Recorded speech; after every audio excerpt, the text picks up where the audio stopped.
Hello বন্ধুরা, good morning, welcome back to my channel. তোমাদের সবাইকে অনেক অনেক ভালোবাসা, অনেক অনেক স্বাগত জানিয়ে আজকে ব্লগটা স্টার্ট করছি। আমি সকালবেলা ঘুম থেকে নিজে ফ্রেশ হয়ে গিয়েছি, চুলটুল একদম ভালো করে আজকে উপরে বেঁধে দিয়েছি। বৃষ্টির ওয়েদার, সুন্দর ওয়েদার, ব্যালকনি চলে এসেছি, এত সুন্দর লাগছে। সবাই এখন অ্যাজ ইউজুয়াল ঘুম থেকে ওঠেনি, এখন সবাই ঘুমাচ্ছে। আর ঠান্ডা ঠান্ডা ওয়েদার কারো উঠতে ভালো লাগে না, কিন্তু আমার আবার যে টাইমে ঘুম ভাঙে প্রতিদিন সে টাইম মাঠে উঠে যাবো, তারপর একটু হয়তো ঘুমিয়ে যাবে, আবার ঠিক উঠে যাবো, মানে 5 মিনিট 10 মিনিট পর ঘুম ছেড়ে যায়। তো তাই উঠে গিয়েছি, উঠে গিয়ে আমি ডাস্টবিনটা আছে, ডাস্টবিনটা দিলাম, ঘরের চাবি খুললাম, সমস্ত মানে নিজে ফ্রেশ হয়ে নিয়ে মোটামুটি ব্রেকফাস্টে একটা প্রিপারেশন রেডি করে রেখে দিয়ে আমি চলে এসেছি ব্যালকনিতে। এত সুন্দর ঠান্ডা ঠান্ডা ওয়েদার, খুব দারুণ লাগছে। আর বৃষ্টি এখনও মানে হয়েই যাচ্ছে, হালকা হালকা বৃষ্টি হচ্ছে, ঝোড়ো হাওয়া দিচ্ছে, দারুণ লাগছে। আর এখানে ব্যালকনির মধ্যে তোমাদের অনেক কিছু ডিফারেন্ট দেখতে পাবে, তোমরা তোমার দেখাচ্ছি ব্যাক ক্যামেরা করে। তোমার দাদাভাই কালকে না ভাবতে পারে ঝড়টা মানে খাবার পর ওরকম 10-10টা পর প্রচণ্ড পরিমাণে জোরে হবে, মানে রিমেলটা আর কি জোরে হবে বলে ও কী করেছে, সমস্ত ব্যালকনি বড় বড় যে কোনো গাছে সব নামিয়ে নিচে রেখে দিয়েছে।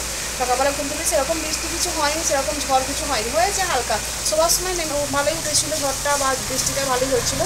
তারপর কখন বন্ধ হয়ে গেলে জানি না, হচ্ছে কিন্তু হালকা হচ্ছে।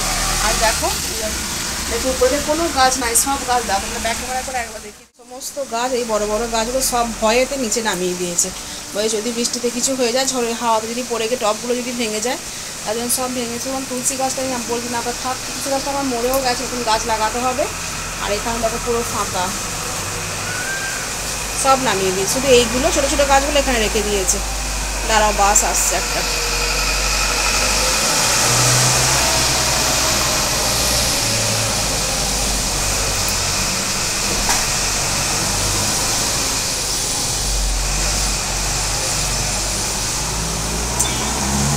তো শুধু এই গাছগুলো ছোটো ছোটো গাছগুলো রেখে দিয়েছে, ওগুলো বলছে কিছু হবে না, বাকি বড় গাছ দেখো সব নামিয়ে দিয়েছে। শুধু এদিকে এগুলোও নামায়নি, কারণ এদিকে হাওয়াটা কম আসে, যেহেতু এদিকে পাশে ফ্ল্যাটটা আছে ওটা গার্ড করে, তার জন্য এই গাছগুলো নামায়নি। বাকি সব এই সাইডে যে ছিল সব গাছ সব নামিয়ে দিয়েছে। কী অবস্থা দেখো, এত ভয় এত, আমি বললাম দেখো এদিকে কিছু হবে না, যতটা নিউজে বলে ততটা হবে না, তার থেকে কমই হবে। আর ঠিক তাই হলো, আজকে তো সেরকম হবে না বলেই দিয়েছে। চলো কিচেনে যাই, কিচেনে একদম এটা রেডি করে দিই ব্রেকফাস্টটা। আজকে ব্রেকফাস্ট সবাইকার একই বানাবো, সেই মুসুরি কলাই সেদ্ধ করে না, আলু দিয়ে দিয়ে সেটা সেদ্ধ করবো, সেটা দিয়ে আজকে মুড়ি খাওয়া হবে সবাই। চলো দেখো, ছেলে ঘুমোচ্ছে, মা ছেলের কাছে শুয়েছিল, মা বাথরুমে গেলেন, মা শুয়ে ছেলে এখানে ঘুমাচ্ছে। এখানে এই রুমে তো দেখো হাজব্যান্ড আর মেয়ে ঘুমাচ্ছে সব। এখন আজকে কালকে মানে ঠান্ডা ওয়েদার ছিল বলে মশারি লাগানো হয়েছে, দুটো রুমেতেই মশারি লাগানো হয়েছে, কারণ অল আউট দিয়ে কোনো কাজ করছে না, জানলা টালনা খুলে দিয়ে আর মশারি লাগিয়ে খুব সুন্দর ঘুম হয়েছে। আমাদের রুমে তো ফ্যান আমি আগেই অফ করে দিয়েছি, কিন্তু ছেলের রুমে ফ্যান এখনও অন আছে। চলো, বাড়ির সবাই এখন মোটামুটি ঘুম দিচ্ছে, তো আমি ভাবলাম আমি এখন ফালতু বসে থাকি কী করব, লাঞ্চের প্রিপারেশনটা মোটামুটি করে রাখি, মানে সবজিগুলো অন্তত কেটে রাখি। মাছ হবে, মাছটা পরে ফ্রিজ থেকে বের করব, এখন অন্তত সবজিগুলো, কাঁচা সবজিগুলো সেগুলো কেটে রাখি। আর ওরা ঘুম থেকে ওঠার পর আবার ব্রেকফাস্ট করতে হবে, বিছানা পরিষ্কার করতে হবে, ওই সব কাজে আমি বিজি হয়ে যাব। তো চলো সবজিগুলো কেটে নিচ্ছি। এখন দেখো ঝিঙে ছাড়াচ্ছি, আর আমার এই পিলারটা দিয়ে এত সুন্দর আলু ঝিঙে পটল ছাড়া না, কি বলবো, খুব ভালো কাজ করে এটা। তারপরের জন্য মিশ্রি জল করে রেখে দিয়েছি, হয়ে গেছে, এটা মানে ভিজে গেছে একদম, মিষ্টিগুলো গলে গেছে। আর এখানে দেখলে সবজি কেটে নিয়েছি, সবজি কী কেটেছি দেখাচ্ছি চলো। এর একটু ভিন্ডি করেছি, মানে কেটেছি, ভিন্ডি ভাজা হবে, এখানে ছেলের বেগুন ভাজা হবে। আর আলুগুলো দেবো আজকে আলু দিয়ে পটল দিয়ে পটল চিংড়ি করব। আর ঝিঙে আলু সেদ্ধ করবো মায়ের জন্য শুধুমাত্র। আর এখানেতে পটল চিংড়ির জন্য পেঁয়াজ আর টমেটো কেটে নিয়েছি, রসুন আমার আগে থেকে ছাড়ানো আছে, মশলা আগে থেকে করা আছে। তো এই হচ্ছে আজকে রান্নার মেনু। রান্নাগুলো করার পর তোমাদের দেখাবো আবার। আর ওদিকে এবার একটা করে সব বিছানা থেকে তুলি, দিয়ে বিছানাটা কমপ্লিট করি, মানে বিছানাটা তোলাটা কমপ্লিট করে দিয়ে তারপর বাকি মানে বাড়ির কাজে লাগবো। তো চলো, আমার কাজের মধ্যে আমার তাড়াতাড়ি করে হড়বড়েই আছে সব কিছু, মানে কতক্ষণে শেষ হবে, 9টা বাজছে, দিকে ওরা ঘুম থেকে উঠছে না, কি জ্বালা বলো তো। এখন বাজছে বন্ধুরা 1:45, আমার রান্না পুরোপুরি কমপ্লিট হয়ে গেছে। কড়াইটা এখানে জাস্ট ডালটা লাস্টে সম্বরা দিলাম, দিয়ে এখানে নামিয়ে দিয়েছি, কড়াইটা মাজতে হবে। ভাত এখানে ফুটে গেছে, একটু পরে ফ্যানটা ঝরাবো, একটুখানি ভাতটা একটু ঠান্ডা হোক, নাহলে ফ্যানটা না গরম থাকে, আমার হাতে প্রায় দিনই পড়ে যায়, আমার খুব গরম মানে লেগে যায়, ভাতে ফ্যান ঝরাতে আমার প্রচণ্ড ভয় লাগে। এতটুকু হাঁড়িতেও এই অবস্থা, পারে শ্বশুরবাড়িতে গেলে বড় হাঁড়িতে আমি পারিই না একদম, শেষ দিয়ে পারে, তোমাদেরকে বলেছি অনেকদিন আগে, কেউ পারে না, বড়দি মেজ দিয়ে একটু পারে, শেষ দিয়ে সব থেকে ভালো পারে, যত বড় হাঁড়ি হোক ও খুব সুন্দর ফ্যান ঝরায়, মানে রোগা পাতলা মানুষ কিন্তু খুব সুন্দর ফ্যান ঝরায়। আর এখানে রান্না চলো কী কী হয়েছে দেখিয়ে দিই। রান্না টুকটুক করে হয়ে গেছে অনেক রকমই। এখানেতে মায়ের জন্য ঝিঙে আলু একটু সেদ্ধ দিয়েছি, শুধু একটু হালকা নুন আর তেল দিয়ে, লঙ্কা টঙ্কা ছাড়া মামা শুধুমাত্র একটু মেখে দেবো খাবে। আর এখানে ভেন্ডি ভাজা, এখানে বেগুন ভাজা, এখানে মায়ের জন্য একটা ডিম সেদ্ধ করে দিয়েছি। আর চিংড়ি মাছ কটা ভেজে জাস্ট রেখে দিয়েছি, কারণ রান্না করেছি পটল চিংড়ি, বললাম পটল চিংড়ি হবে, তো পটল চিংড়ি মা এই মশলা দেওয়া খেতে পারবে না, একদমই ঝাল লাগবে। আর এখানে করেছি মুসুর কলাইয়ের ডাল, টমেটো দিয়ে জিরে ফোড়ন দিয়ে, এটাতে একটু লঙ্কা দিন, যদি মা একটু নেয় তো নেবে, কারণ ডাল ছাড়া খাবে কি দিয়ে, যদি দুধ নেয় তো ঠিক আছে, অসুবিধা নাই। তো চলো, এই হয়েছে রান্না। হলো না, অনেক রকম হয়ে গেছে টুকটুক করে, একটা দুটো তিনটে চারটে নিচে দুটো 5-6টা আইটেম হয়ে গেছে। তো চলো আমি এবার ভাতের ফ্যানটা একটু পরে ঝরিয়ে দিই, দিয়ে গ্যাসটা পুরো পরিষ্কার করে নিই, কড়াইটা মেজে দিলেই এখনকার মতো এবেলার মতো রান্নাঘর থেকে মেলে পুরো ছুটি। আর আমটা তোমার দাদাভাই কাটে, ওই কাটবে, অসুবিধা নাই। আজকে স্যালাড কাটবো না, কারণ শশা শেষ হয়ে গেছে, 1 পিসই পড়ে আছে, ওটা মায়ের লাগবে, মুড়ি টুড়ি খেতে সন্ধ্যেবেলায় লাগে মায়ের। আর এখন বৃষ্টি হয়ে যায়, তো বাইরে একদম যেতে পারছেন, দেখছো এখন কন্টিনিউ বৃষ্টি হয়ে যাচ্ছে, ঝড়ও দিচ্ছে, বৃষ্টিও হচ্ছে, বুঝতে পারছো, বৃষ্টি যে পড়ছে, ওই জন্য মার্কেটে যেতে মানে পাঠাতেও ভয় লাগছে, পাঠাইনি মার্কেটে। তো যা আছে ওই আজকের দিনটা হয়ে যায়, কালকে আবার দরকার হয় যে নিয়ে আসবো, আমি নিয়ে আসবো বা ও নিয়ে আসবে, যে হোক নিয়ে আসবে। চলো আমি এটা পরিষ্কার করে ফেলি আগে। এত সুন্দর একটা ওয়েদারে খুব সুন্দর ঘুম হয়েছে, সুন্দর ঘুম দিয়ে এখন উঠেছি। আজকে ওয়াকিংয়ে যাওয়া হলো না, কারণ বাইরে হালকা বৃষ্টি আর মেঘ ওয়েদার, প্রায় অন্ধকার অন্ধকার হব, ওই দেখো হয়ে এসছে। তো শাশুড়ি মাকে নিয়ে ভাবলাম আজকে একটু ঘুরে নিয়ে আসি, যেহেতু ওয়াকিংয়ে যাওয়া হলো না, তো একটু এই সাইড দিয়ে একটু ঘুরিয়ে নিয়ে আসি, গঙ্গার ঘাট দিয়ে একটু ঘুরিয়ে নিয়ে আসি। তো সমস্ত কিছু রেডি হয়ে ওরা বেরিয়ে গেছে, ছেলে মেয়ে আর মা। আর তোমার দাদাভাই গেছে একটু মার্কেটে, গিয়ে জিনিসপত্র লাগবে, মার্কেটে গেছে। আর আমি একটু ঘরটা মোটামুটি কমপ্লিট পরিষ্কার করে নিলাম, সন্ধে দিয়ে দিয়েছি। আমিও যাবো ওদের সঙ্গে, বললাম তোমরা চলো নিচেতে, মাকে বললাম তুমি চলো, ছেলেগুলোকে নিয়ে নিচে চলো, লিফটে করে গেছে, আমি সিঁড়ি দিয়ে নামবো। আর বোতলের জল তো নিতে হবে, কারণ বাইরে গেলে কিছু না কিছু আমার ছেলে মেয়ে খাবে আর ঝাল লেগে যাবে। তো বোতলে জল নিয়ে, ছাতা নিয়ে আমি এখন রেডি হয়ে বেরোবো।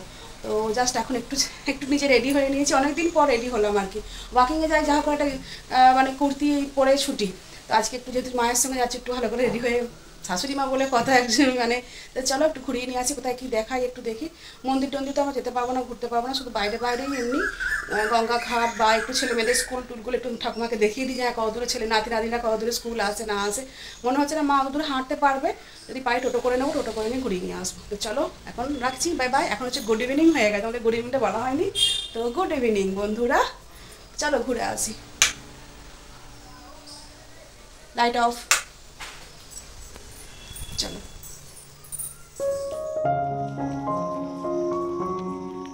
দেখ গাছ ডাল ভেঙে গেছে, এই গাছে ডালটা ভেঙে গেছে, দেখ।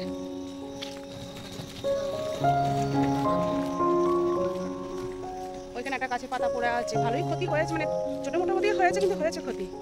এখানে কুটো সব ভিজে ঢোল, কি অবস্থা, কত। হ্যাঁ, এগুলো বিক্রি করে সব, প্রতিদিন ওইখানটা শুকোতে দেয়, দিয়ে সঙ্গে সঙ্গে গাড়ি ওই রিক্সা করে লোড করে চলে যায়, দেখেছি ডেলি, কত ক্ষতি হয়ে গেল। পিছনে মা, তারপরে মেয়ে, তারপর আমি, সামনে ছেলে তো দেখলে যাচ্ছে। আর এই সাইডে দেখো পুরো জলে, দেখতে পাচ্ছ ওই জলটা, পোস্ট অফিসের সামনে জল পুরো ডুবে গেছে, একদম পুরো পুকুর হয়ে গেছে। আর এখন ওয়েদারটা বেশ ভালো লাগছে, হালকা হালকা মানে উজালা রয়েছে, প্লাস ঠান্ডা ঠান্ডা হাওয়া দিচ্ছে। চলো মামা হাই করে একবার, বদমাস। কি আছে, স্নেল?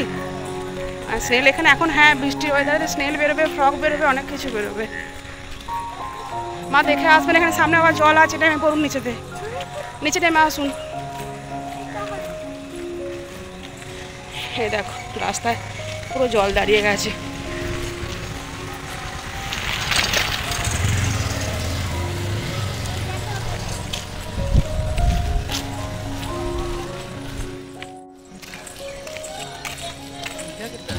বুনু আমার ফোনটা নিয়ে ফটো তোলো।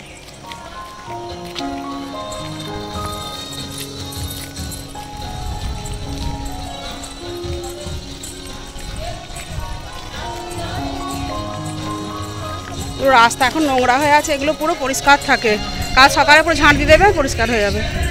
এত সুন্দর টাইমে আজকে আমি মাকে গঙ্গার ঘাটে নিয়ে আসতে পেরেছি, মানে একদম পুরো আমার ভাবনার বাইরে। মানে এই সময়তে যে এখানেতে এত সুন্দরভাবে সন্ধ্যা আরতি হয়, মানে অনেক রকমের মন্দিরে রাস্তার দু সাইডে, এইদিকেও আছে এইদিকেও আছে, লেফট রাইট দুদিকেই আছে, এত সুন্দর সন্ধ্যা আরতি হয়। গানটা বাজে শুনতে পাই, কিন্তু এরকমভাবে প্রতিটা মন্দিরে ব্রাহ্মণ দাঁড়িয়ে দাঁড়িয়ে যে একসঙ্গে সন্ধ্যা আরতি করে, মানে পুরো মোটামুটি বোধহয় হরিদ্বারে চলে এসেছি, পুরো গঙ্গার ধারে যেমন হয় সেরকমভাবে পুরো ফিলিংসটা আসছিল। আর মায়েরও খুব ভালো লাগছে, মা বলছে হ্যাঁ সত্যি করে খুব সুন্দর এই জায়গাটা, সামনেই গঙ্গা, দু সাইডে মন্দির, আর মন্দির এখন চলছে সন্ধ্যা আরতি। মানে তোমরা জাস্ট একবার কল্পনা করে দেখো কেমন সুন্দর হতে পারে এই পরিবেশটা। মানে দু সাইডে এদিকে মন্দির এদিকে মন্দির, সব মন্দিরেতে ব্রাহ্মণরা দাঁড়িয়ে দাঁড়িয়ে মানে আরতি করছেন। শুনতেও ভালো লাগছে, দেখতে ভালো লাগছে। সামনে পুরো একদম গঙ্গা, আর গঙ্গা পুরো একদম দেখো ফুলে ফেপে একদম উপর পর্যন্ত হয়ে এসেছে। কারণ যেহেতু বৃষ্টি হচ্ছে, বৃষ্টির ওয়েদার, বর্ষাকাল, বুঝতেই বর্ষাকাল না, বৃষ্টির ওয়েদার, নিম্নচাপের জন্য গঙ্গা পুরো একদম ভর্তি। এটা কিন্তু জোয়ার আসে এমনি এমনি গঙ্গাটা এত সুন্দরভাবে ফুলে উঠেছে।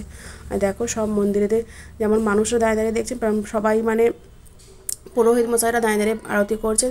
শুনতেও খুব ভালো লাগে, দেখতেও খুব ভালো লাগছে। আর পরিবেশটা তো জাস্ট অসাম ছিল একদম, সব কিছু মিলিয়ে একদম 100% হয়ে গেছে। আমার ছেলে দেখো সামনে নেমে যাচ্ছে, নামিস না ঠাকুমা, নামতে পারবে না, আমরা সাইডে সিঁড়ি দিয়ে দিয়ে নামবো, ওরকম সামনে দিয়ে মাঝখান দিয়ে নামিস না। সন্ধ্যা আরতি দেখে আসার সময় মাকে এই গুরুদ্বারাটাও দেখিয়ে দিলাম। গুরুদ্বারাটা হচ্ছে পাঞ্জাবিদের, সবাই আশা করছি জানো। তো মা আগে দেখেছি বলে আমার মনে পড়ছে না আগে এরকম গুরুদ্বারা দেখেছি কিনা। এটা আমার ফ্ল্যাট থেকে জাস্ট বোধহয় 100 মিটার দূরের, একদম পাশেতেই বলতে পারো। তো এটা দেখার পর আমার জাস্ট বাড়ি চলে এসেছিলাম, কারণ তোমার দাদাভাই চাবিকাঠি পায়নি, মার্কেটে চাবি পায়নি, চাবি আমার কাছে ছিল, তার জন্য ফোন করছিল বারবার। তো বন্ধুরা সবাইকে ডিনার কমপ্লিট হয়ে গেছে, এখন বাজছে 10টা 15। সবাইকে সকাল সকালই খাওয়া দাওয়া হয়ে গেছে। মায়ের শরীরটা খারাপ, মা তেমন কিছু খায়নি, শুকনো মুড়ি খেলো দুটি, জল দিয়ে ভিজিয়ে খেয়েছে, মানে ওষুধ খেতে হবে তাই খেতে হবে, তাই জন্য দুটি মুড়ি খেলো, অল্প এতটুকু করে মুড়ি খেলো। আমিও মুড়ি খেলাম। আর তোমার দাদাভাই ছেলে মেয়ে খেলো রুটি মিষ্টি আর ছোলার ডাল। বাস তাড়াতাড়ি হয়ে গেছে, খাওয়া হয়ে গেছে, শুয়ে পড়েছে সবাই, মানে মা আর ছেলে ওই রুমে শুয়ে পড়েছে, আমরা এই রুমে শোবো। এখন বিছানাটা একটু রেডি করবো, করে শুয়ে পড়বো। আর ভিডিওটা আমি আজকে এখানেই শেষ করছি। তোমরা সবাই ভালো থেকো, সুস্থ থেকো, tata, bye bye, good night.